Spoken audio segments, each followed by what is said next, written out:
Baiklah, Assalamualaikum warahmatullahi wabarakatuh. Waalaikumsalam warahmatullahi wabarakatuh. Selamat pagi, Selamat pagi Ananda semua. Bagaimana kabar Ananda semua? Ada sehat? Alhamdulillah sehat. Baiklah, sebelum memulai kelas, alangkah baiknya jika kita berdoa terlebih dahulu. Baik, berdoa, mulai. Berdoa selesai. Baiklah, untuk sebelum mulai, Ibu akan mengambil daftar hadir terlebih dahulu ya. Yang pertama itu Yolanda Agustina. Hadir, Bu. Ulfa Hasanatul Fitri. Hadir, Bu. Rahmawati Putri. Hadir, Bu. Rista Ade. Hadir, Bu. Daswi Fani Fadila Surya. Hadir, Bu. Aditya Warman.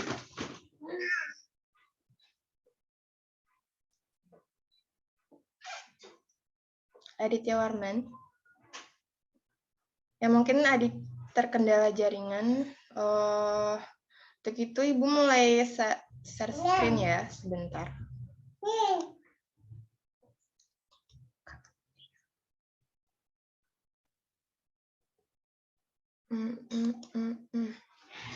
Bentar, mana dia?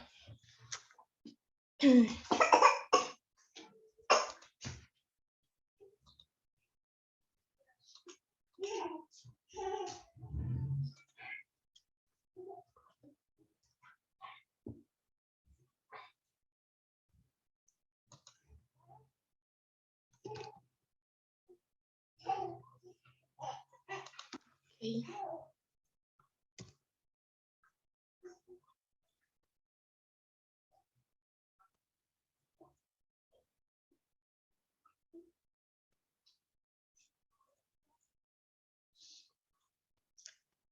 Ada kelihatan PPT-nya?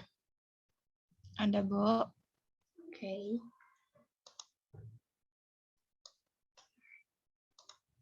Baik, untuk materi yang pertama, kita membahas mengenai peta, yaitu yang pertama, apa itu peta? Peta adalah gambaran permukaan bumi pada suatu bidang datar dan diperkecil dengan menggunakan skala. Artinya di sini peta merupakan gambaran konvensional permukaan bumi baik sebagian atau seluruh pada bidang datar yang diperkecil dengan skala. Nah, dan dilihat dari atas dengan tulisan tertentu sebagai tanda. Itu maksud dari peta. Kemudian ada komponennya. Yang komponennya itu ada judul. Judul tuh menunjukkan isi satu peta ya. Kemudian skala. Skala juga menunjukkan perbandingan antara jarak di peta dengan jarak yang sesungguhnya yang ada di lapangan. Dan juga orientasi. Bentuk orientasi ditunjukkan oleh simbol berbentuk panah dengan bentuk bervariasi. Nah, kemudian simbol. Simbol peta adalah tanda khusus pada peta yang mewakili objek yang dipetakan. Nah, tujuan simbol peta ini juga untuk memudahkan pengguna peta dalam membaca dan memahami isi peta. Kemudian garis koordinatnya. Itu maksudnya garis koordinat adalah garis yang khayalnya pada peta berupa garis lintang dan garis bujur. Anda semua pernah dengar kan? Nah, kemudian ada inset. Peta inset merupakan peta kecil yang ada pada suatu peta yang mana menunjukkan lokasi daerah dan dipetakan di antara lokasi lainnya yang lebih luas. Kemudian ada legenda. Legenda ini juga menunjukkan keterangan utama seperti menunjukkan semua objek yang ada atau muncul pada muka peta. Nah, yang terakhir ada sumber peta. Sumber peta ini menunjukkan orang atau lembaga yang membuat peta dari sumber peta yang mana dari sumber inilah peta diperoleh informasi untuk pembuat peta sehingga dinilai kualitas peta yang dihasilkannya. Baik, langsung masuk ke letak letak Indonesia. Letak astronomis Indonesia. Secara astronomis Indonesia terletak antara 6 derajat lintang utara sampai 11 derajat lintang selatan dan 95 derajat bintang bujur timur dan sampai 141 derajat bujur timur. Oke. Letak geografis Indonesia ini di antara dua benua, yaitu benua Asia dan benua Australia. Nah, selain itu Indonesia juga berada di antara dua samudra, yaitu Samudra Pasifik dan Samudra Hindia. Dan yang terakhir ada luas Indonesia. Wilayah Indonesia terdiri atas daratan seluas 1.922.570 km persegi dan perairannya seluas 3.257.483 km persegi. Kemudian pemanfaatan petanya itu menunjukkan yang pertama posisi atau lokasi suatu tempat di permukaan bumi tersebut. Dan kemudian juga menunjukkan atau memberikan gambaran arah dan jarak di berbagai tempat. Kemudian memberikan gambaran tentang bentuk dan luas suatu penampakan buminya. Dan kemudian memberikan informasi tentang ketinggian suatu wilayah dengan melihat warnanya. Dan terakhir memberikan informasi penting berbagai persebaran gejala fisik maupun sosial di permukaan bumi. Kemudian isi peta. Isi peta itu ada peta umum, yang mana peta memberikan gambaran umum atau ketampakan yang bersifat umum pada suatu daerah tertentu. Nah, peta umum ini juga memiliki beberapa bagian, di antaranya itu ada peta topografi, yang mana peta topografi ini menggambarkan permukaan bumi lengkap dengan reliefnya. Ya. Kemudian peta korografi, yang mana peta umum yang berskala sedang, berisikan ketampakan yang bersifat umum dan global dalam daerah yang luas. Kemudian, jenisnya peta dunia adalah peta umum yang berskala kecil. Nah, peta ini menggambarkan seluruh dunia dalam satu peta. Nah, ketampakan yang digambar hanya yang penting-penting saja. Nah, kemudian peta khusus. Peta khusus atau peta tematik ini merupakan peta yang menggambarkan ketampakan yang bersifat khusus yang terdapat di daerah tertentu. Peta khusus ini ada jenisnya juga, antara lain peta politik, kemudian peta kota, terus peta pariwisata, dan sebagainya. Baiklah, gue stop screen dulu ya.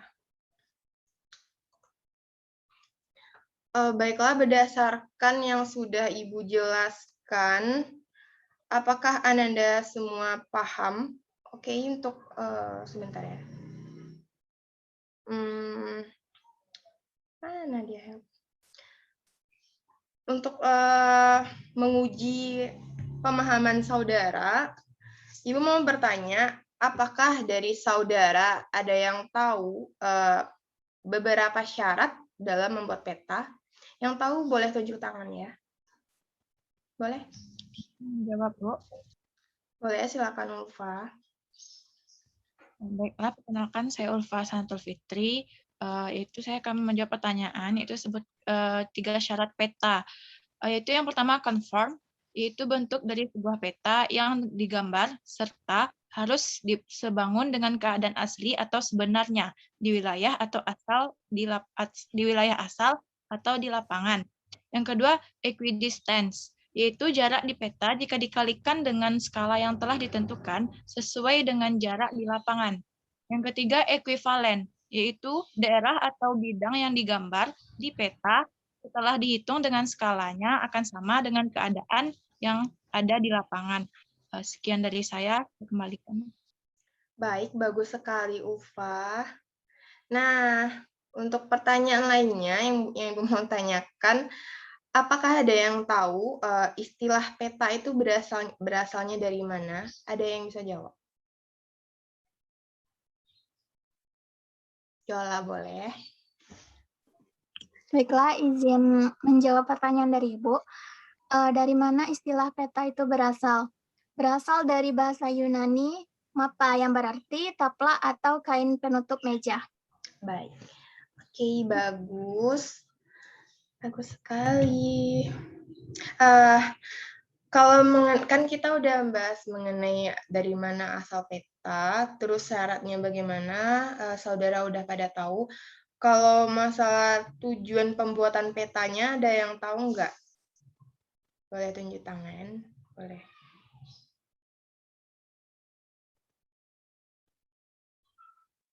Izin menjawab, Bu. Boleh, Ramawati, silahkan.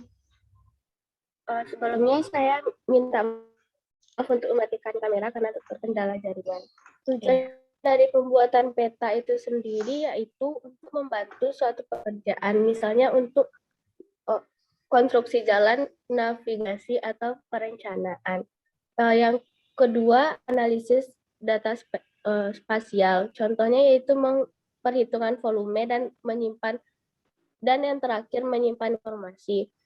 Membantu dalam pembuatan desain, misalnya desain jalan dan komunikasi informasi ruang.